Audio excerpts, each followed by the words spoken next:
Alright guys, here we go, episode 83. This week playing against Florida State for the National Championship. Last year we played each other and I ruined his chances to potentially play for the National Championship. So this year it's a little revenge, but for the National Championship. And it says Reed's hurt, so don't have him back this game, which is a little sad.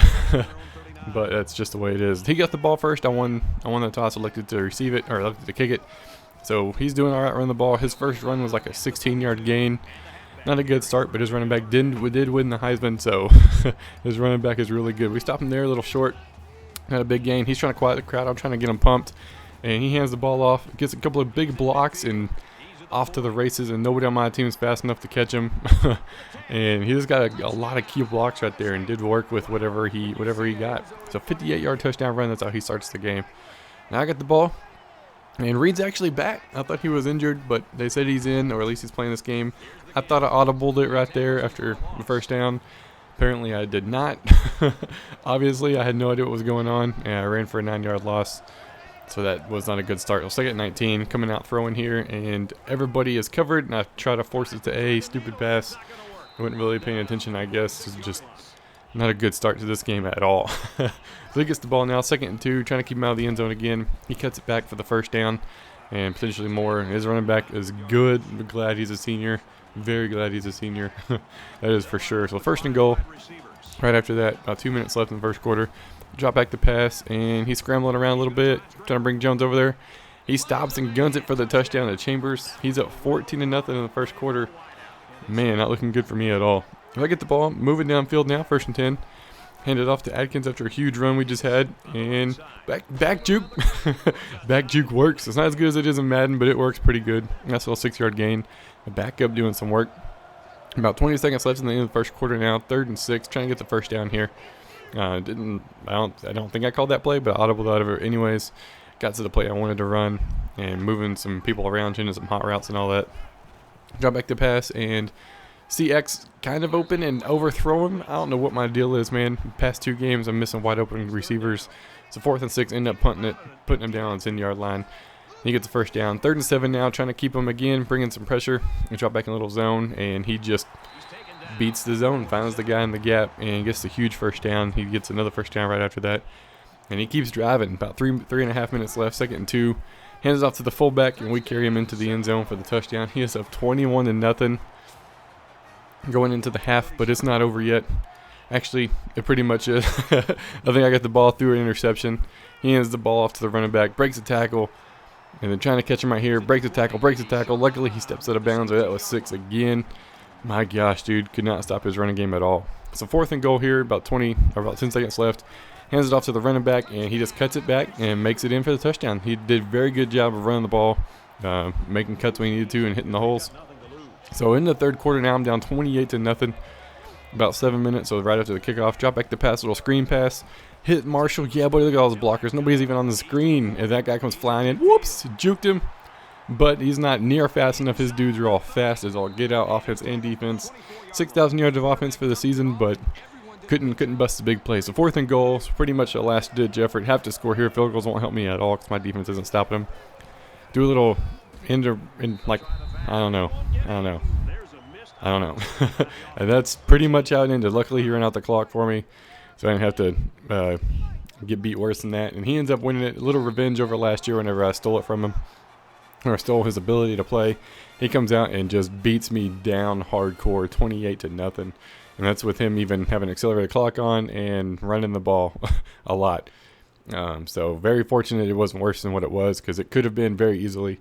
So congratulations, Florida State, on National Championship. Good job, man. Good job. Appreciate it. Looking at the stats, one of the few times I actually did this, I had 38 rushing yards. 38 rushing yards. I was 2 for 5 on 3rd down. He was 2 for 2 on 4th. I had 2 picks. Couldn't score in the red zone again, back-to-back games. Just not good. I had the ball for 5 minutes. Just not a good game by me. Excellent game by him. He did a good job coming out, stopping me, and forcing me to make bad throws, bad decisions. So, like I said, congratulations, Florida State, on the national championship. I wish it was a lot closer, like last week's game in the conference championship, but it is what it is sometimes. Or even like last year when it was down to the wire, but not the case this time. He came out with a game plan, stuck to it, and put the whooping to me. So we're gonna end it right here. Come back with the advance, see everybody else did in the offseason, or in the offseason, in the bowl week, and we'll be right back. All right, just got done showing the highlights from the game against Florida State when he beat the crap out of me. Congratulations once again, Florida State, for national championship, going perfect season, undefeated, and winning it this year. So good job, man. Appreciate it. Oh, everybody's ready. 10 out of 10. That's like a first for a long time. TCU ends up getting the win over Ole Miss 27-17. You want to see that game? Check it out on the Italian's channel. He's got the video posted over there. Check out that gameplay and his commentary. Pretty good stuff, man. Washington ends up losing 32-28. Marshall wins 35-17. TCU lost 24-20. Kansas wins in overtime 57-56. Good game there. And then we saw the other two games. Now, what we're going to do is we're going to advance it real quick, see how everybody ended up at the end of the season, and we'll be right back. All right, we're back. Just got done with the advance, looking at the end of the season stuff. Ends up, we'll check out the top 25, see what's going on there. And Florida State stays number 1, Notre Dame number 2, and TCU with the win over Ole Miss goes to number 3. And then Michigan State dropped to number 6, Ole Miss number 8. Kansas moves up to number 15 after their win. Marshall to 21. And anybody else? No. So it ended up being a pretty good season overall. I would have loved to have finished it out, but no such luck there. But just a heads up, we are going into another year, but there's going to be a twist. We are actually completely restarting the entire dynasty. Now, the reason why we're doing this, I messaged everybody in the dynasty, and I think everybody got back to me with the exception of maybe one person and said they were all for it. So we're going to do it. We're going to completely redo the dynasty. This should hopefully fix the Coach XP glitch for anybody that comes in after this thing starts, as right now there's only 2 of us, myself and the Italian, that get Coach XP. So I'll fix that, and hopefully be a whole lot better experience for everybody else. That they're playing for something. They're not just playing to play the game. They're actually getting something out of it. Something else, what we're going to do is the teams that are currently in the dynasty, I'm going to advance to the end of the season and see where everybody, or until the end of the offseason, see where everybody is at by star rating. And whatever star team you are, like right now I'm a 5-star, I'll probably be a 6-star. Whatever star rating team you are, you can be that caliber team. So Florida State can be a 5 to 6 caliber team. He doesn't have to be a Florida State. It's up to him. Boston College, he can pick a 3-star team or lower, since it's still a 2-star. Just to mix it up. The people that have been in the dynasty longer, like I know TCU, he was ECU for a long time. He will get more starting Coach XP than the other guys. Myself and the Italian, we will also maintain our Coach XP. It's just people that have been in longer and have put forth the effort, like Florida State. He'll probably get quite a bit of points because he is, or Coach XP, because he has put up a crap ton of points throughout the years he's been in. So we're going to reward the guys that are in currently. Everybody else that jumps in will be starting at level 1. That's only fair because everybody else started at level 1, essentially. So that's the only way we could do it to make it fair. Everybody else has got to build them up just like we do. But myself and the Italian, we'll keep our Coach XP because, like I said, it's one of those. We've been in this thing for 5 years, going on 6 game time. So we've earned all of our Coach XP. I'm not starting all the way back over again. You're out of your mind. I mean, I guess I would like to because I could level up faster, but just something to see. So people could join, be 2 or 3-star teams that have already been in the dynasty. I already have the other.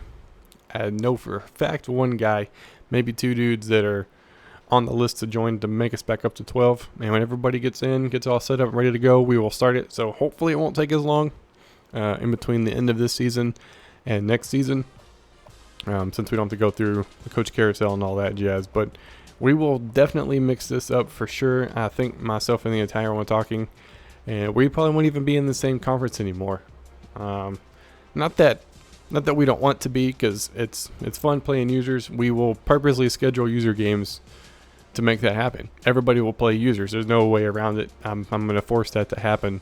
You're not going to be some team and not play a user. I'll try to put it up by caliber teams or caliber players based off who I've played, but sometimes there's no other choice but to play somebody. So we're going to do that. We'll probably be in different conferences, so it's going to be a little bit more spread out. I don't think I'm going to be in the SEC. I've enjoyed my time at Vanderbilt. I really have. I built this team up like crazy, but I'm tired of playing these teams over and over again, man. I've played these teams all the time, every year. It's so frustrating.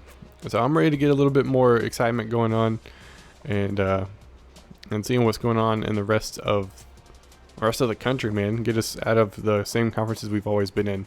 But like I said, people currently in the Dynasty, they could be any team that's their current caliber or lower, and they will get starting coach XP above other people because they've been in for a while.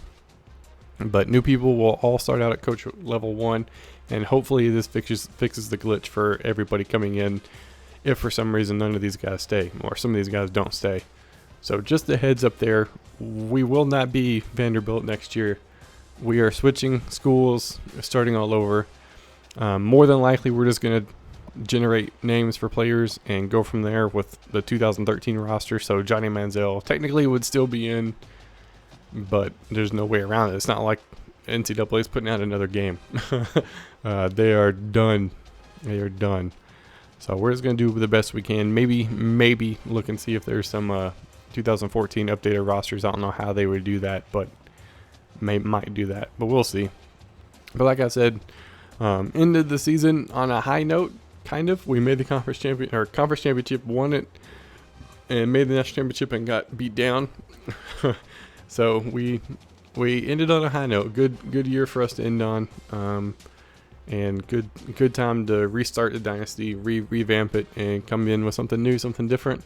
Well, I mean, as new and different as you can, but probably show a little bit more of the behind the scenes stuff. Other than the gameplay, maybe. I don't know yet, but that's for later. But like as of right now, we are done. Season 5 is finished, is over. Next season will be, I don't even know how to say it, like Dynasty 2, the online Dynasty 2, Season 1. It's like we're starting all over again. But I'm looking forward to it, man. And I know the guys in the Dynasty, they all I sent them a message today at like 4 o'clock, and they all replied by 9 o'clock. So I know they're all excited and ready to see what's going to happen. So, yeah, that's going to be it for this episode. Like I said before, if you haven't watched the Italian's video, make sure to go check it out after the end of this one. It's a pretty good game. He does live commentary, so it's a little different style than mine. He gets a little more into it than I do. Granted, I'm not as graphic as he is, but it's his style, man. That's who he is. That's how he is. So.